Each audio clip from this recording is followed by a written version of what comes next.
And before we continue, I will a little bit introduce about him. Mr. Aleksandar Danilovic has finished his PhD in Ruprecht Karls University, Heidelberg, in Doctor of Philosophy, which his dissertation topic is the Golden Bridge, the second book of Maccabees, its theology and its status in the biblical canon. And also he finished his master's degrees in Ruprecht Karls University of Heidelberg in Christianity and Culture. And the thesis title is Second Maccabees and the Second Maccabees Second and the Seven and the Early Church Reception. And also he have another master degrees in Orthodox Theological Faculties, University of Belgrade, Biblical Patristic Module, and also another education where we can see in the screen. And also he has a bunch of publication starting from 2014 until this year, 2024. He has a lot of publication, as we can see in the screen. So I believe that now this presentation, he will bless us with his remarkable knowledge in biblical. So please, Mr. Danilovic, the time is yours. Thank you very much. I hope that you can all hear me. Just checking. Can you hear me all, guys? Yes. Yes, sir. Great. I'm going to share a screen just in 1 second.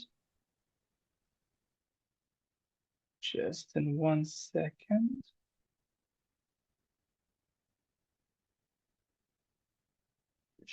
Share.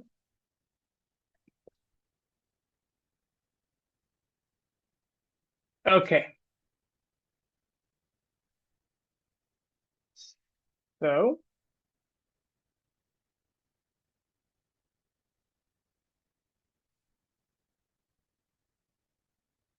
So, dear ladies and gentlemen, good afternoon to you all in Indonesia. Good morning to all of those who are in Europe. Good afternoon or good evening to all those who are from the United States. Just a little short correction. I did not finish my PhD yet. I'm still in my PhD's final thesis though. And thank you very much for inviting me to this very interesting conference and for having me here. It is really a great honor to speak here in front of you. And as it is mentioned, my name is Aleksandar Danilovic, and I'm a PhD candidate at the University of Heidelberg, Germany, working on, as mentioned, Second Maccabees and some canonical questions concerning Second Maccabees. Originally, I'm from Serbia, where I graduated at the Faculty of Orthodox Theology, also started a master's there in Biblical Studies and Patristical Studies. And me personally, I'm of an Orthodox background, meaning I am an Orthodox Christian. Today, I will firstly introduce you with Second Maccabees. As in general, even in biblical scholarship, it has been studied only sporadically, so the knowledge about it is, I would say, a bit vague. Then I will say a few things concerning textual tradition of Second Maccabees, which will be, in a way, an introduction to some important text critical observations of the book itself. And finally, I will attempt to notice and explain an additional and more than often neglected side, I would say, of textual criticism, which is the analysis of the manuscripts themselves, their emergence and utilization. And I believe it is interesting what implication this kind of analysis could have in this concrete example of Second Maccabees.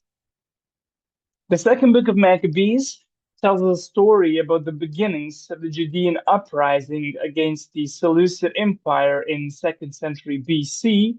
And in the first part of the book, it follows the events that precede the revolt, such as the time of peace during the high priest Onias, civil war during Jason and Menelaus, who bought the high priesthood by corruption, and the Greek reaction that resulted in harsh massacres, desecration of the temple, and generally bans on Jewish religion.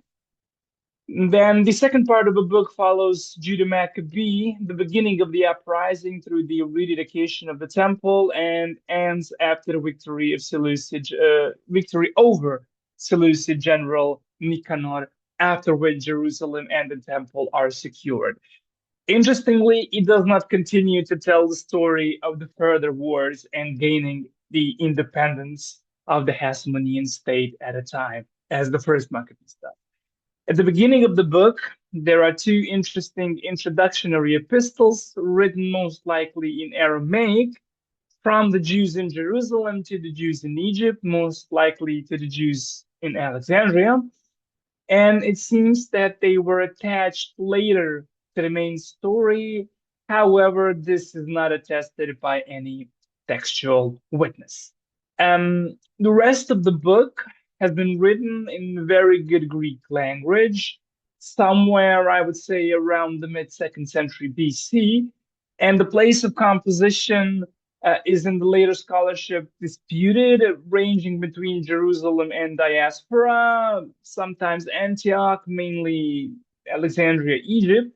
And that's where the most of the scholars put Second Maccabees. I, on the other side, would situate it rather in Jerusalem or generally in Judea, because there is simply not enough convincing arguments for the diasporan origin. It is composed in form of history of the beginnings of the Maccabean uprising. However, it does contain many important theological explanations that it may be well seen as a form of Jewish educational literature during Hellenistic times, that is, as some sort of the, I would dare to say, exegesis of the law and the prophets, which stands opposed to the Greek educational literature personified in the works of, for example, I don't know, Herodotus, Homer, Euripides, some philosophers, and so forth. Now, if you take a look at most of the modern, and I would say at least Western and English speaking biblical introductions and textbooks, you will read that the Second Maccabees is an apocryphal book for the Protestants, that it belonged to the canon of the Holy Scripture for Catholics as well as for the Orthodox Church. However, concerning the Orthodox, its status is ambiguous. There are no official decisions concerning the exact canon of the Old Testament writings. The Church holds for valid decisions of the local and ecumenical councils of the first millennia, which, again, if you're familiar with church history, are not entirely clear. Concerning Second Maccabees, some counts it as canonical book, while others don't mention it at all. And some later decisions from the 15th century onwards puts it either as canonical or as so-called Anagnos Comena. It is, however, important to stress that there is no synodal decision of the undivided church, at least, that excludes Second Maccabees from the Holy Scripture, as it is case with other apocrypha or deuterocanonicals or books of the intertestamental literature, such as Tobit, Judith, even the Book of Esther or the Book of Revelation from the New Testament. One of the first who openly challenged Second Maccabees as a biblical book was Martin Luther, even though he translated Second Maccabees and called it useful in his biblical introductions. In his table talks from 1533, as you can see here on the slide, he says that he was so hostile to Second Maccabees and interestingly Book of Esther that he wished they did not exist at all, for they show too much Jewishness and contain a lot of pagan improprieties. Paradoxically, both things at the same time. However, as far as I know, he did not go further explaining what is exactly the problem with Second Maccabees. On the other hand, John Calvin, another famous reformer, he went even further by stating that the ancient church did not read or use Second Maccabees at all. I would say a very problematic statement considering that it was based only on some paragraphs from the work Expositione de Symboli, or Exposition of the Symbol, by Pseudo Cyprian. And why I don't agree with this, we will also have a chance to see today in the final part of my presentation. Nevertheless, unlike Luther, Calvin did express some dissatisfaction with Second Maccabees 12 and the concept of the prayer for the dead, which unfortunately some Catholics then misused in order to justify their teachings of indulgences and purgatory. As a reaction, Roman Catholics included all the disputed books in their Bible or Bibles in the Council of Trent in 1546, again without any further discussions on the books themselves, just condemning the decisions of the reformers. On the other hand, the Orthodox, enslaved at a time by various conquerors, stayed away from this dispute, but they weren't left uninfluenced because those who were later close Protestants or were schooled at the Protestant universities opted for the narrow canon, thus excluding Second Maccabees, while those closer to the Roman Catholics and who studied at the Roman Catholic schools kept the wider canon and thus Second Maccabees with it. Concluding this, my opinion is that the decisions for the wider or narrow canon were conditioned more by historical consequences of the Reformation in the West than by some theological or biblical discussions about these writings themselves. And the latter, if it occurred at all, came more as justification for the previously anchored historical positions. And in light of these debates lays also my decision to open this topic within my PhD and to examine Second Maccabees and its theological core, which contains important ideas, theological ideas such as prayer, one of the first explicit mentions besides the book of Daniel about the resurrection, then the idea of the creation ex nihilo, creation of the world out of nothing, further development of the festival theology, important place of the temple, Jerusalem, so on and so forth. And to retrace how this intriguing book was received in earliest period can give us really a lot of answers, at least concerning how should we treat it today. Now, we will go to some questions that are actually topic of this seminar. And first of all, as mentioned, Second Maccabees was written in Greek, and I would say very good and complicated Greek. Sometimes, if you read the book in Greek, it is maybe even too complicated, as the author really wanted to show off, to show that his Greek is extraordinary. Sometimes maybe he just did too much. I invite you, all of you who know Greek, just take a look at some verses and you'll see what am I talking about. The language is maybe the closest to some New Testament writings, such as the Act of the Apostles, which belongs, if I'm not mistaken, to one of the best Greeks in the New Testament. In addition, there's Latin, Syriac, Coptic, and to those maybe Armenian and Slavic translations, which could be interesting for textual criticism. The introductory letters that I mentioned that are at the beginning of the book, if initially written in Aramaic, they were together with the entire book transmitted in Greek. In the Jewish tradition, Second Maccabees is, I would say, preserved in its adaptation within the Fourth Maccabees, While in the Christian tradition, it has been preserved in an extensive array of textual witnesses traceable to as early as the 5th or 4th century manuscripts, as well as in the works of the early church fathers and writers such as Hippolytus and Origenus, traceable back to early 3rd century. This corpus includes two uncial manuscripts, Codex Alexandrinus and Codex Venetus or Codex Basilianus, depends who you ask, and an additional 37 minuscule manuscripts. According to Robert Hanhart, who edited the Göttingen critical edition of Second Maccabees, Codex Alexandrinus from 4th century and Codex Venetus or Basilianus from 8th century frequently reflect the most authentic text, a foundation upon which his critical edition was constructed. And this edition, in turn, served as the cornerstone for subsequent translation in the Septuaginta Deutsch, so the German translation of the Septuaginta, as well as in the commentary by Daniel Schwartz and Robert Doran, who wrote their commentaries for distinguished book for distinguished compilation of the books. And in addition, there is minuscule 55. Alfred Raus gave this number to this minuscule from the 9th century, which which often offers, an independent text, which is according to Hanhart of a near equivalent value of the uncials, what makes it very important for textual criticism. Also, I will say a bit more about this minuscule in following two parts of my presentation.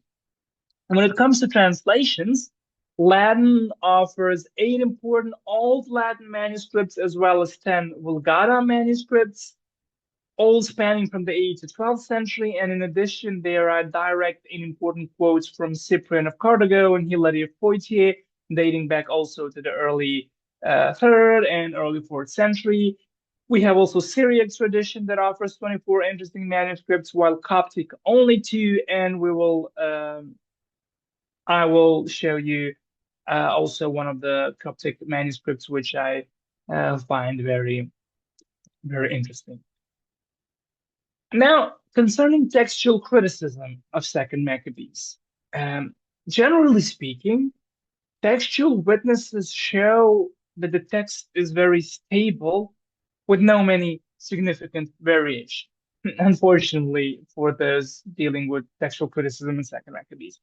But all theories of the potential later editions, such as the thesis of the later edition of the mentioned introductionary letters, Daniel Schwartz's idea of the later edition of the Hanukkah passage, or Christian Habich's theory of the later edition of the martyrdom narratives from Second Maccabees 6 and 7, they're all posed after some further analysis and other methodological steps, because proofs for such conclusions are actually not to be found in textual witnesses, at least not in those that have survived until today. One interesting thing also is the date of writing of Second Maccabees. As I mentioned, it is written somewhere in the mid 2nd century BC, and some earlier scholarship puts it in the 1st century BC or even later, but that idea has been largely abandoned now. On the book itself and its content, we can conclude only that it could not have been written before the last events of the book, which is the victory over Nicanor in 161 BC. That would be Terminus Postquem, and perhaps no later than 63 BC and Pompey's conquest of Jerusalem, since the stance towards the Romans is very positive within the book. So we have this first arrow that shows us the span in which the book could have been written. Philologically, according to the great study of the Nicolaus Domazakis, the language of the book suits the Greek language of the writers between 150 and 50 BC, such as histories from Polybius and Bibliotheca Historica from Diodorus of Sicily.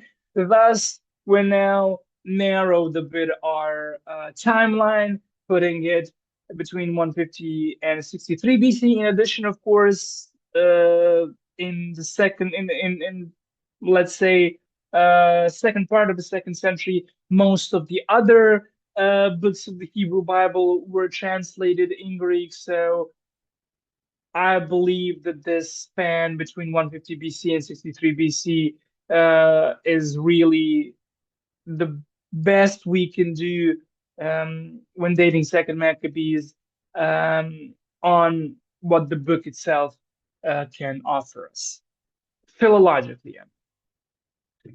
Most of the scholars, though, date Second Maccabees based on the dates provided in introductory letters. They're justified, I would say, in assuming that the narrative predates these letters and that these letters were attached to an already completed book. Nevertheless, further complications arise from the dates mentioned in Second Maccabees 1:7 and Second Maccabees 1:10a, which is actually the first introductory epistle attached to the work as a invitation, or better say, as a prayer for the Jews in Egypt from the Jews in Jerusalem. So the book with this introductory letter was sent from Jerusalem to brethren in Egypt. The verse 1:7 reads, "In the reign of Demetrius, in the 169th year, we, Judeans, wrote to you in the critical distress that came upon us in those years after Yason and his company revolted from the Holy Land and the kingdom." Because of the time, I won't be going now further into the content of the verses. And the verses 9b to 10a reads as, "And now that you celebrate the days of tabernacles in the month of Kislev, of or in the year of 188. The days of tabernacles in the month of Kislev is actually what we today know as Hanukkah. Excuse me. Before we continue, it is important to highlight that the dates given in the book, as well as generally in the writings of those times, are those of the so-called Seleucid calendar, that is, Seleucid era, known also as Anno Graecorum. And the first year of the Seleucid era is 312, 311 BC, marking the years when Seleucus I Nicator, the general of Alexander the Great, captured Babylon, which was seen as a significant milestone in the establishment of the later Seleucid Empire. However, of course, there's a difference because in Babylon, the year started in April, hence the year one is April 311 BC, while in Syria, the year started in autumn, most likely in October, so the first year is 312 BCE. It was used even beyond the fall of Seleucid Empire in 63 BC. However, with the further rise of the Roman state, the Seleucid era generally fell out of official use. But when reading some biblical, extra-biblical literature that is connected with the Bible or general Jewish literature of that time, we will find these, or we will find dates in this format. Now, the majority of the scholars interpret the date in 1:7 as a reference to some earlier letter sent from the Jews in Egypt from Jerusalem. Then instead of two, we have three letters at the beginning. Complicated. On the other hand, the date in 110a is identified as the date when the first introductory letter was written. Consequently, scholars such as Felix Marie Abel, Christian Habit, and Tobias Niklas date Second Maccabees to 188 Seleucid era, what corresponds to 124 BC, and a similar conclusion was reached by Jan Willem van Henten. The famous Jonathan Goldstein dates the first epistle to 124 BC, but places the entire narrative later, sometime between 78 and 77 and 63 BC. And his explanation most likely aims to place Second Maccabees chronologically after First Maccabees. However, of course, this raises a lot of questions. Why would one attach letters at least 50 years older to a newly completed work? A plausible explanation could be that these letters held significance authority comparable, for example, to Pauline or pastoral letters in Christian corpus, yet these letters are not found anywhere outside of Second Maccabees. So, in my opinion, this remains only a speculation. Um, the discrepancy between dates mentioned in 1.7 and 1.10a confused already early readers, leading to various attempts to resolve this issue. In response, some Latin manuscripts ascribe the date from 110a to the second introductory letter. Johannes Schnox from the University of Münster, however, concluded that 110a serves as the conclusion of the first letter and should not be viewed as introduction to the second one. However, in discussing the dating of the first letter to 124 and thereby the emergence of the second Maccabees to 124 BC, we have interesting question, a significant issue. Why should the Jews of Egypt be asked to celebrate Hanukkah, a festival that had already been instituted for 40 years earlier? As we know, the first celebration of Hanukkah was in 164 BC. On the other hand, a different interpretation of the verb gegraphamen from 1.7 is maybe possible. It is important to emphasize that the introductory letters are actually Semitic documents. Consequently, the translation of the perfect tense of the word grapho into the past tense may not be the only solution. Daniel Schwartz, following Charles Torrey's attempt at a retroversion of the letters into Aramaic, so to translate them from the Greek back to Aramaic, he opts for translation of gegraphamen with the present tense, thus seeing this tense as the so-called epistolary perfect, which it has been used in some Aramaic and Semitic letters. And according to this interpretation, as Torrey had already posit, the date of the first letter would be 169 Seleucid era, that is 143 BC and not 124 BC. However, this interpretation introduces a challenge with the date mentioned in 110a, if you remember. However, textual criticism can here come to a rescue. The mentioned minuscule 55, which, as I said, I will get back to a bit later, as well as the minuscule 62, offer another reading. These manuscripts suggest that the reading of the year in 110a should be, and you can see here on the slide, top image is the Codex Alexandrinus. The image in the middle is the second uncial codex, Codex Venetus or Basilianus, and on the bottom you can see minuscule 55. So another reading instead of 188, which is ekatuke of the kustuke of the, should be actually 148, ekatu teserakustuke of, implying that the letter concludes with an invitation for the Jews in Egypt from Jews in Jerusalem to celebrate the days of tabernacles in the month of Kislev of the year 148, which is actually 164 BC, the date of the rededication of the temple by Judas and his people. That is the date of the first Hanukkah. How could have come to such an error, one may ask? Well, we do know that in the manuscripts up until the time of Constantine the Great, numerals were written in so-called shorthand style. That is, they were alphabetic numerals. After Constantine, the standard was that the numerals are written as the whole words, letter by letter. In our case, it may be very plausible that in some earlier manuscripts that have not survived up until today, all dates were written shorthand.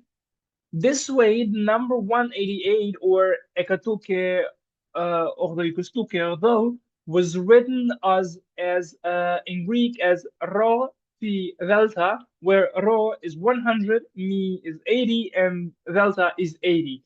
On the other hand, alternative reading 148 or ekatostutes rakostuke although, sorry, was written as rho mi delta, where mi represents 40. And this apparent discrepancy could be that the readings of 188 or rho pi delta is actually a paleographic error of 148 or rho mi delta, as the difference, as you can see here, the difference between the two lines the difference between two lines, sorry, merely in this horizontal line connecting two vertical lines of the middle letter. So it could have been easily that me became P.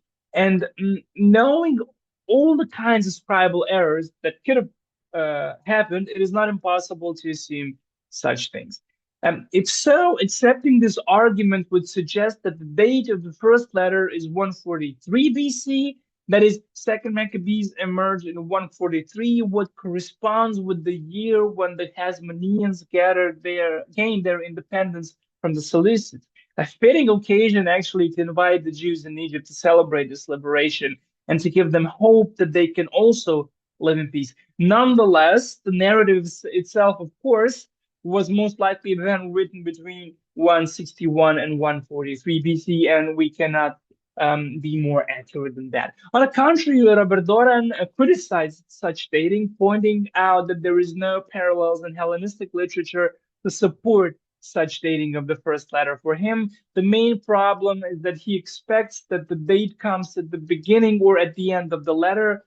And while his observations is accurate, Daniel Schwartz's argument that the letters are actually a Semitic rather than Hellenistic document makes more sense because Robert Doran, as his examples, gives only the Hellenistic letters. On the other hand, Elias Bickerman suggested the figure 148 represents a secondary scribal correction, suggesting that the Jewish or Christian redactors modified the text from Lectio Difficilio to Lectio Brevior, given the significance of the year 148 and the obscurity of 188. This, however, raises another question. Why then 188? Why 40 years later from the celebration of the first Hanukkah? Or if such letters were sent annually, why to emphasize this particular one? The establishment of the Hasmonean state in 143 BC, as First Maccabees 1341 tell us, and the date from 1:7 would appear much more relevant in this context.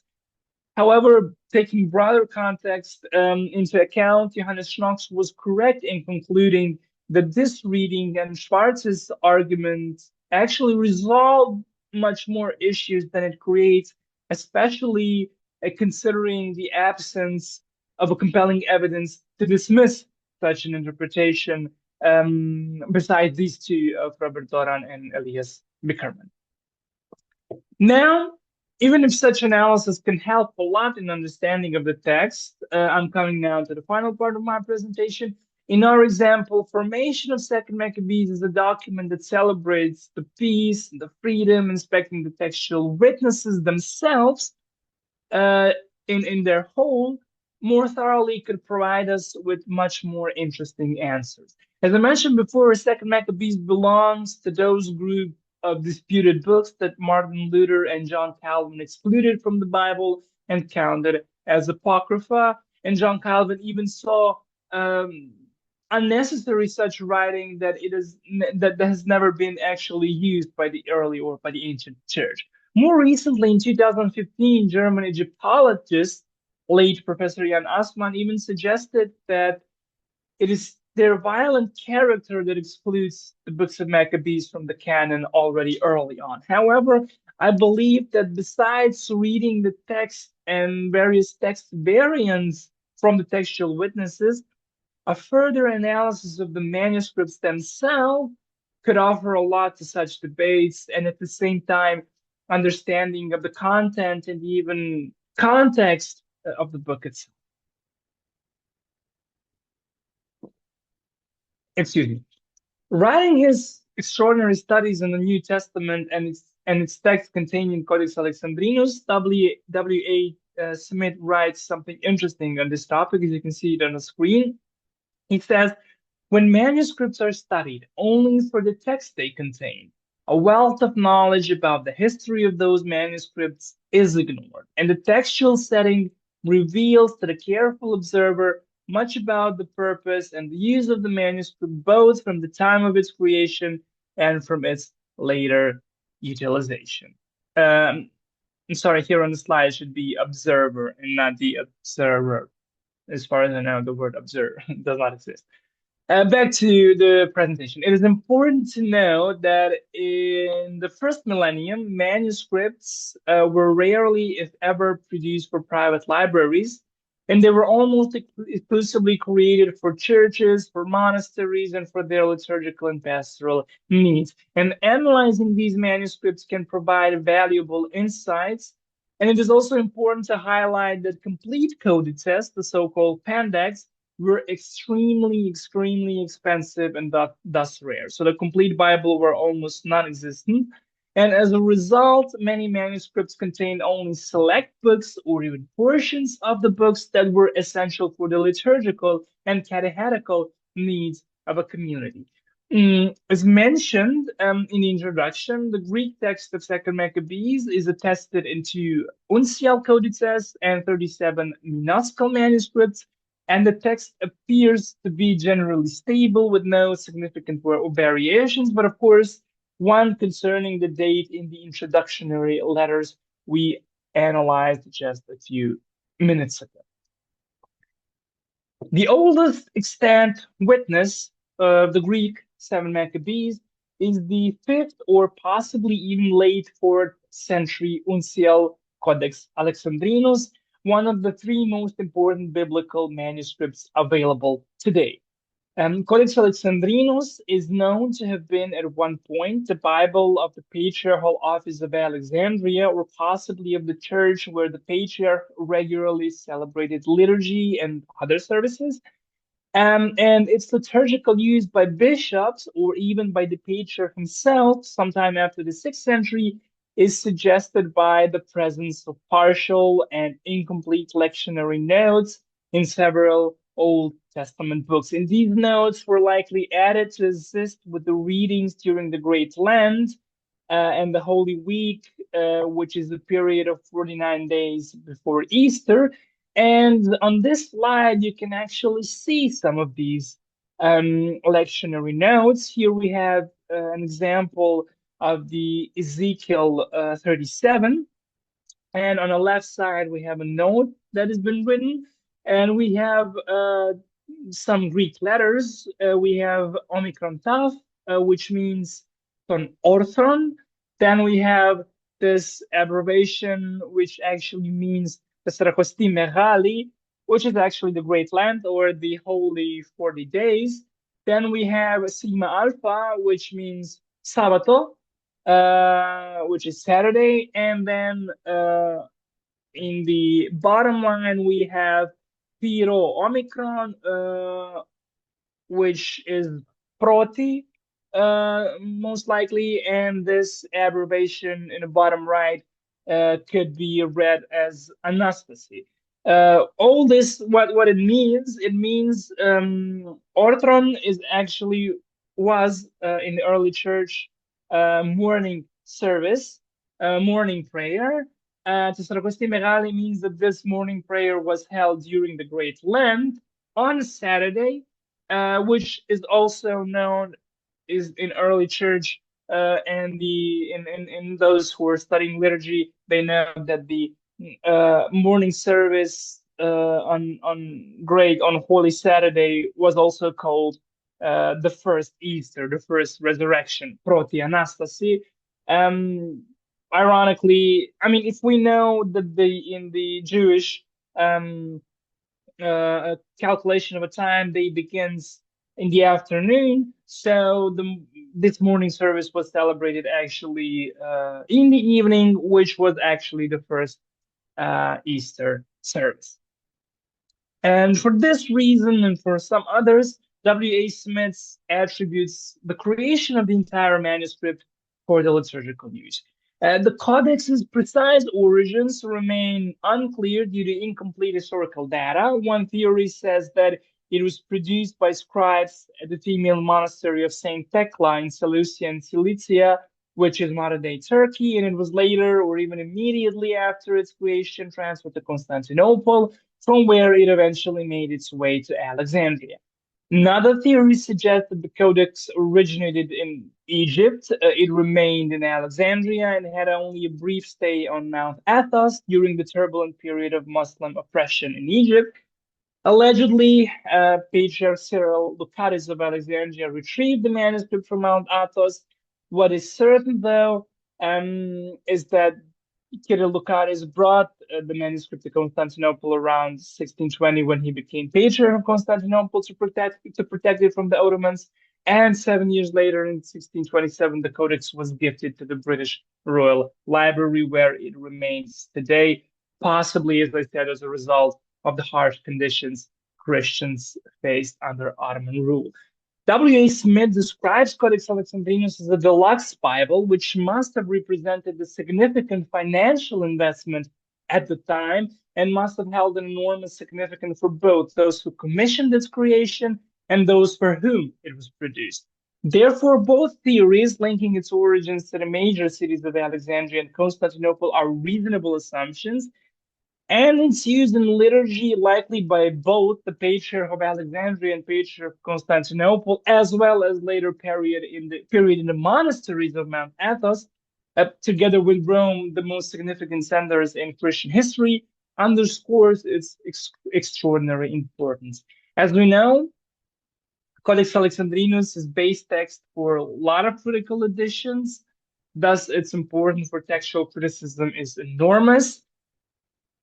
It's one of the oldest texts of the Second Maccabees, and in addition, the inclusion of the books such as Second Maccabees in such a manuscript by the original scribe or scribes was, in my opinion, no coincidence at all, but a deliberate decision, because for the scribes of this concrete Bible, Second Maccabees appears to have been regarded as an integral and equal part of the Old Testament, which was used in the liturgy of the early church. The other unsealed manuscript that contains Second Maccabees is the so-called Codex Venetus or Codex Basilianus, likely dating to the 8th century. Excuse me. There have not been many studies in the history of this manuscript. However, it is known that it contained the entire Old Testament, with the exception of the Psalms, which may have been put in a separate psalter for practical reasons, while the New Testament is missing from the today's version, today's codex that we have, apart from a few introductory fragments that actually shows us that the New Testament was there. Interestingly, the book of Esther is placed at the very end following the New Testament. So it may be that someone took New Testament out for some practical reasons. Little is known about its origin, but it appears to have been written in one of the Basilian monasteries in southern Italy. And according to Alfred Raus, it was used in Rome, possibly even by the Pope himself. And it later became the Bible of the Sistine Chapel at one point. It was also the personal Bible of the Bessarion, the Latin patriarch of Constantinople in the 15th century. And the text of Second Maccabees is almost identical to the one in Codex Alexandrinus. And the placement of Second Maccabees again in such manuscripts tells a lot of its importance even in the 8th century and later. As I mentioned, Second Maccabees is preserved in 37 minuscule manuscripts dating from the 9th to the 16th century, actually period when the minuscule manuscripts started to be written. Interestingly, only in one instance, Second Maccabees is preserved fragmentarily and alone, and this manuscript is held at the Stavronikita monastery on Mount Athos. In most other manuscripts, when it is not part of a complete Bible, it is transmitted alongside the Octateuch, Books of Kings, Books of Chronicles, Book of Ezra, Judith, Tobit, and First Maccabees, so as a part of the historical book collections. In some other instances, it is also accompanied by Psalms, prophets, or wisdom literature. And as you can see here on this graph, most of the manuscripts put Second Maccabees within the collection of historical books. Then we have second largest group are the whole Bibles, or at least the whole Old Testaments, whatever that meant. And then we have almost equal number of manuscripts that put Second Maccabees either with historical books and the prophets, historical books and wisdom literature, or historical or wisdom literature and prophets.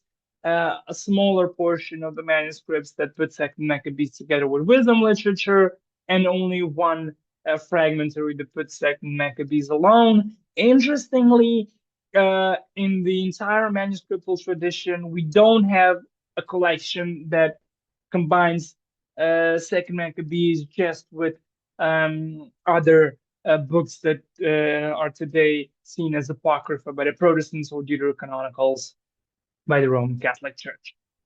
One of the most important minuscule manuscript, as shown above and mentioned above, and as we have seen on the example of textual criticism, is the minuscule 55, or the so-called Leo Bible, dating to the 9th century. According to Robert Hanhart, it provides an independent textual witness of Second Maccabees, holding the same textual value as the uncials, speaking Codex Alexandrinus and Codex Venetus. The Leo Bible, as an illustrated Bible, as you can see, played a pivotal role during the so-called iconoclastic crisis in the 8th and 9th century in favor of the defense of the icons. And it originally encompassed the entire Bible in 60 books. However, only the first volume, containing the largest part of the Old Testament, has survived. The manuscript was written in a monastery of St. Nicholas, likely located near Constantinople, and it was commissioned by a certain Leo Sacellarius, a Byzantine treasurer, a position equal to the modern, let's say, Minister of Finances of the Byzantine Empire, for the monastery founded by his brother. And as you can see here on this slide, this is the first page of the manuscript, which is, I would say, really astonishing. You have here this cross with golden medallions, 60 of them, and in each of the medallion is written a name of a biblical book. In the center, we have Jesus Christ. Above, we have Mary the Theotokos. And in each corner, we have an interesting figure. Top left, we have David with harp and inscription from the Psalm 102. And top right, we have Moses, young Moses, most likely as an indication that he wrote the Torah. Unfortunately, inscription is missing because the page is damaged. On the bottom left, we have Peter with the inscription from the Gospel of Matthew, where Peter confesses Jesus as the Christ and Son of God. Bottom right corner is damaged, but most likely there was image of Apostle Paul, since he wrote the most of the epistles. The manuscript, interestingly, includes all 4 books of Maccabees and features a short introduction that discusses how the books of Maccabees were positioned in various manuscripts. So either after the book of Ezra or after the book of Tobit. Here is a zoomed photo. So this is actually the central part of the cross. And circled, you have Second Maccabees, and you can see here how that looks like. You have golden medallions with red inscriptions.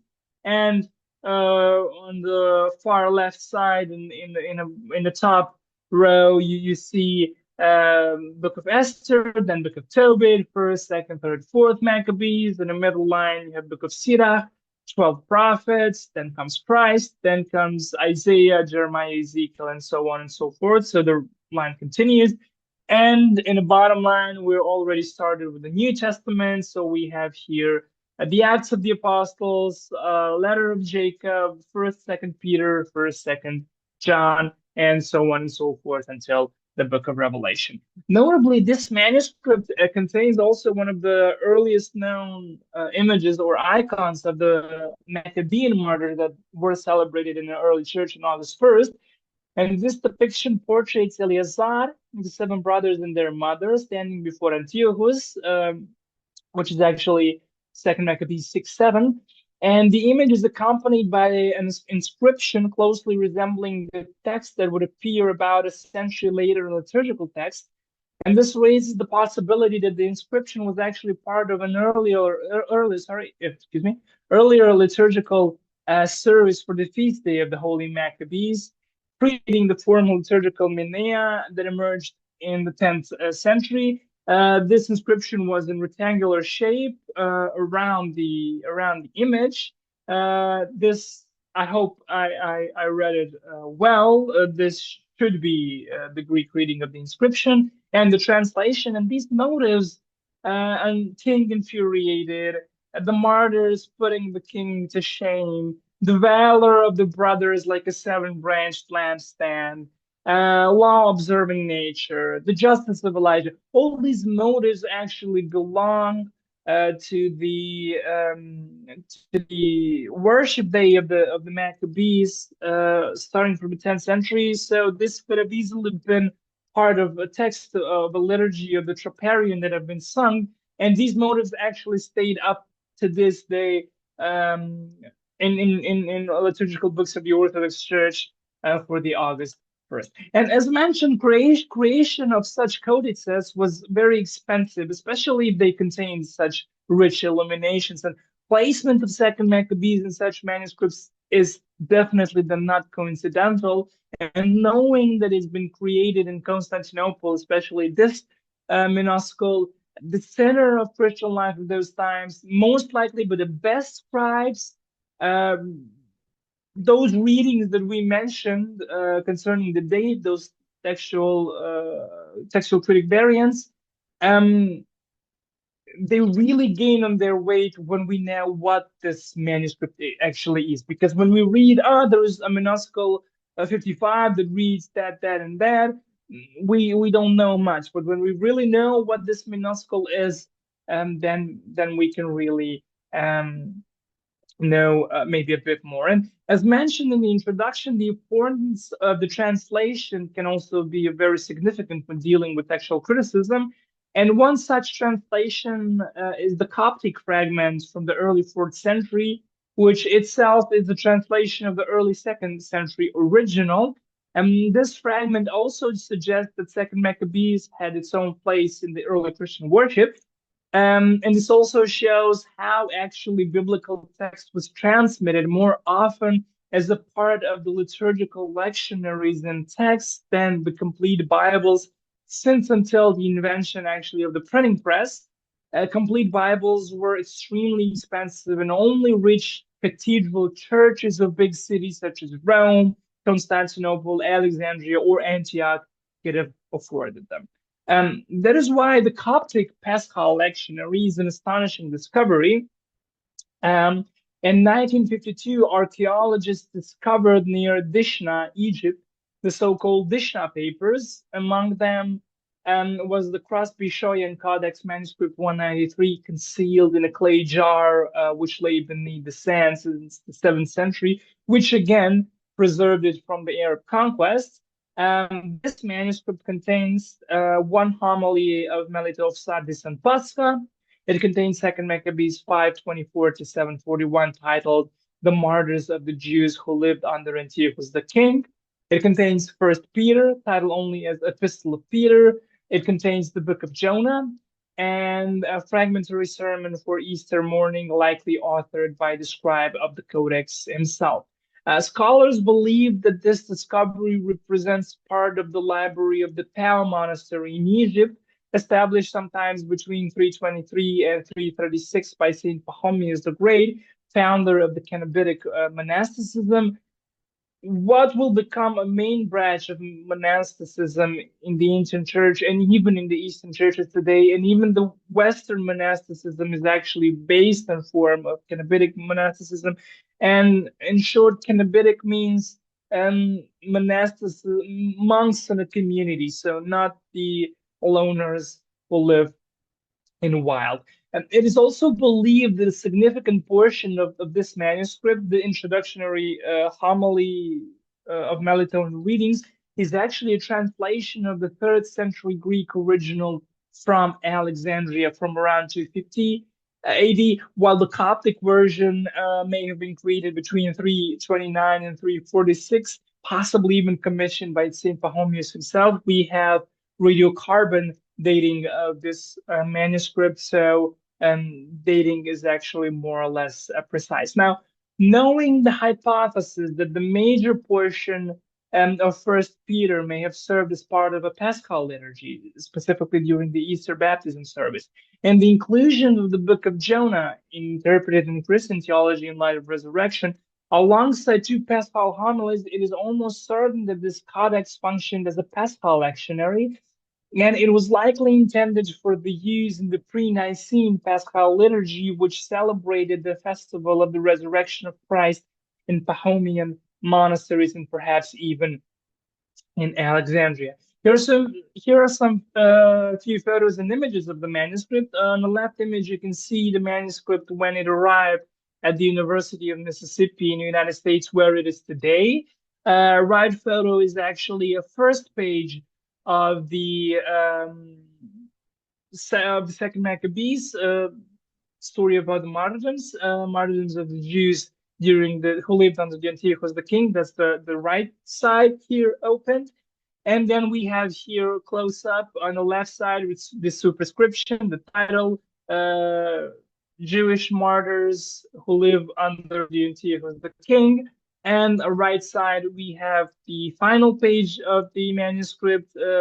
On the bottom as a subscription, we have just a short title, Jews or Judean or Jewish martyrs. And this implies that this lectionary represents actually the earliest known Christian liturgical application of Second Maccabees, and that was during the Easter liturgy. Furthermore, this codex constitutes the oldest textual witness, the portion of Second Maccabees, the entire 1 Peter and books of Jonah, of course, after to the Dead Sea Scrolls. And some further text critical studies on this lectionary are not conducted, unfortunately, but knowing all this, the use of such manuscripts, such study may reveal some question concerning all of these texts. So First Peter, Book of Jonah, and of course, Second Maccabees. I had a chance to see the manuscript and to take a look at the critical edition of the Coptic text.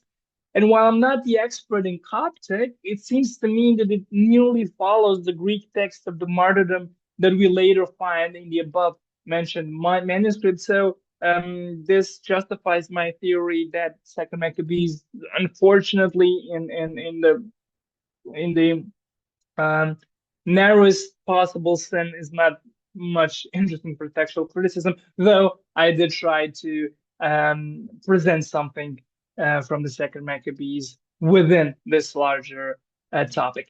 All things considered, it seems that, as I said, Second Maccabees does not belong to the most interesting biblical text for the scholarship of textual criticism. However, further analysis of the dates in the introductory letters could help us determine when was the book written, what could then help further and better understanding of the book itself, its content, meaning, emergence, and context.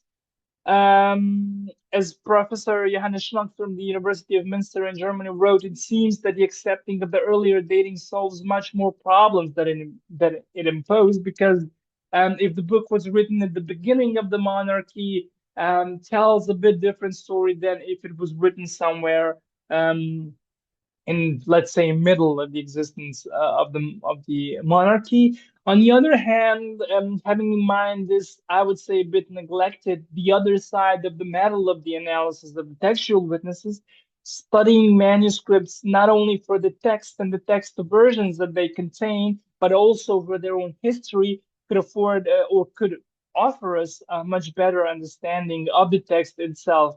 The way how the texts were read and understood in their earliest utilization, especially concerning the mentioned disputed texts such as Deuterocanonicals or Apocrypha or intertestamental literature or late writings of the Old Testament or non-canonical books, whatever term you like the most, it could reveal us much more about the texts themselves. Why are they written?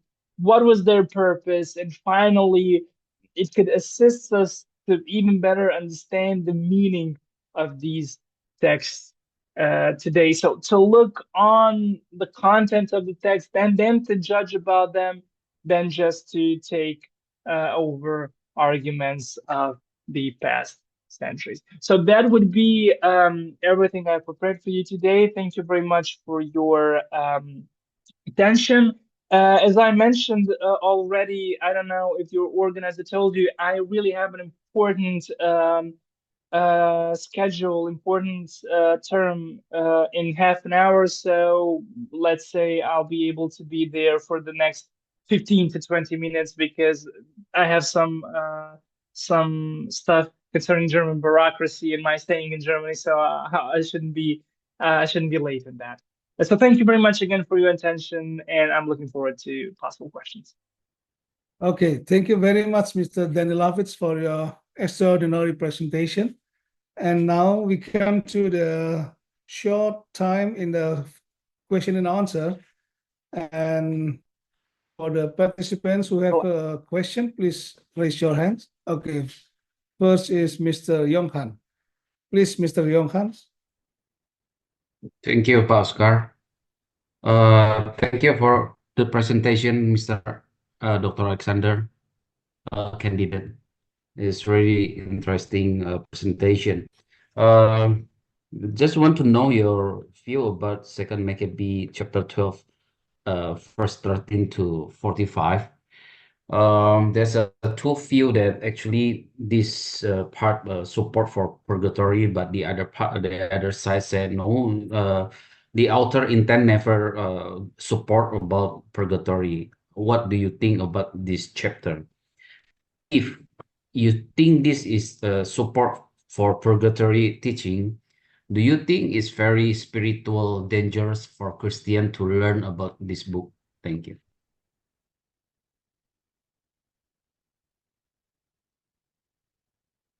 Sorry, I just lost Zoom for a moment.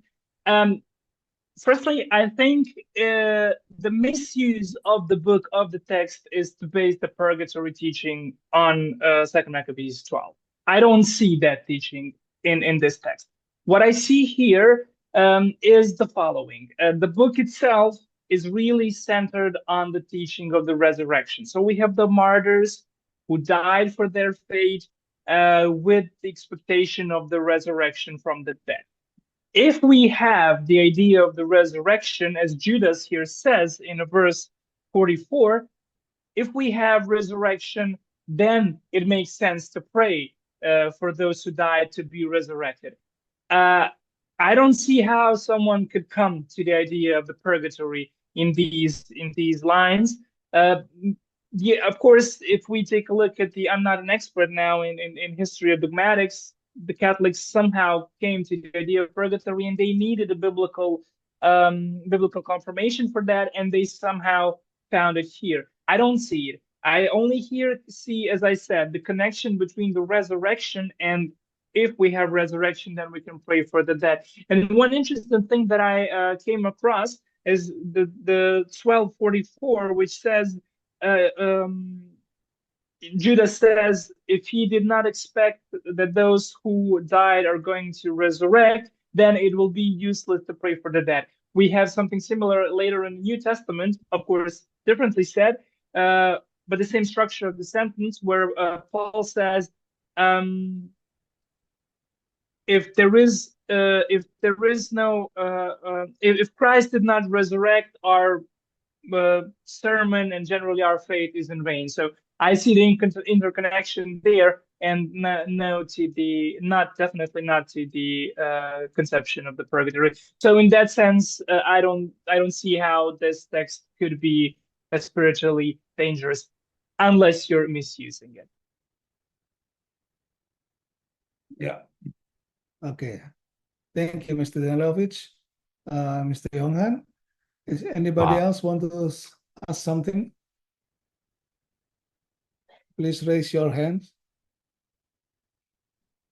Or maybe from the Moria.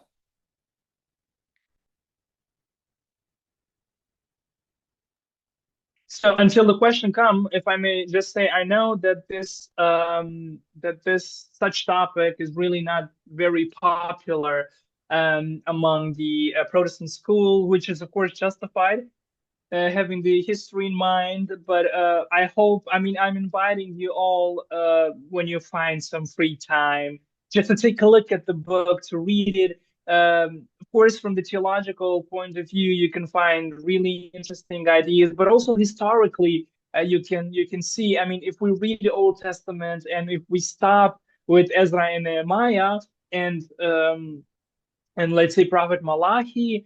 And then we read the New Testament. We have the ministry of John the Baptist. We have really this gap of almost 4 centuries. And then if we read First and then Second Maccabees, we have this gap a little bit, at least historically, a bit covered. Because when I was younger, when I read the Bible for the first time, my Bible had only 39, or only had 39 books of the Old Testament, and I always wondered what happened between time when Ezra and Nehemiah returned from the slavery and the ministry of John the Baptist.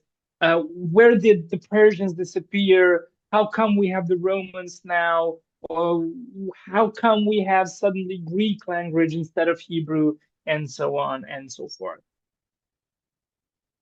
Yeah, that's great. Okay, anyone else?